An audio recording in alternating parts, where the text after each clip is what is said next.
In addition to that, we know that there is use cases that we were missing before regarding time phasing. So let's say that you had started your process in the forecast screen, which begins with the refresh time phased forecast, and you had updated several of the objects to have new time phasing dates and new curves. And we know based upon prior configuration that that would set an update row flag inside the system. And then you could run the time-based forecast and it would update only those objects, respreading that data.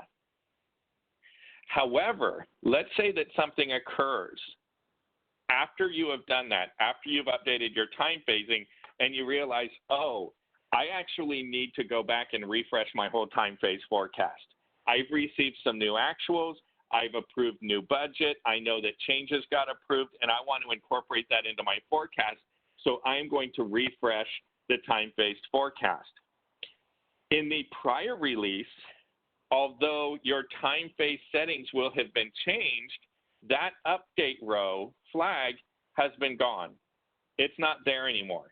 And yet the data is not going to get respread because that's not there. It'll simply get refreshed, which means that the data that you'd previously put here, the settings that you'd updated, you would have to go in and update again, even back to what you want them to be as they currently are, move it a day back, something like that, in order to make sure that this spreads again. And that's not really realistic given how much you may have done. So with that known, we actually have, I'm going to bring up another tab just so that we can see it. We've introduced a new cost object category into the environment that is specific to forecasts, as was the prior item. But now we are focusing on what's occurring during that period. So I'm going to go into my maintain categories and values. I'm going to look at cost object categories. And I'm going to see that if I filter down to update row, we have the update row that's tried and true, been used across so many of our standard products. There is also the forecast specific update row, and there is the brand new forecast cost for the period. Now, what this will do is while I'm working in my screen, when I change settings here, it's not only setting the update row, but the update row for the period, or the project period that I am working in. If I now do an update to time phasing, it will remove the update row, but it will leave the update row period.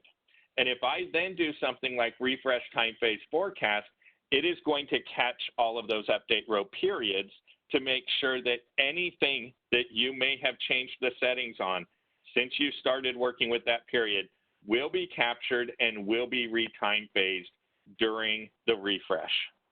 So this makes sure that we close the gap that previously existed, where you could see your settings updated, but your data not reflected because you had to refresh after you had updated your time phasing. So that's a new enhancement that's available in the environment. And you'll see that trend as we go on, squashing little gaps, addressing additional use cases, and really fixing things that are present in the environment. Now, before I start digging further and we start talking about some more of these enhancements and fixes, I do just want to call out Lin Fan, who reported quite a few items into us that he was experiencing and running into, which really led to some of these efforts to where we really got away from let's just fix an item to let's reevaluate how this data is being used and processed, because we really need to do something bigger here, which was effectively a configuration level redesign.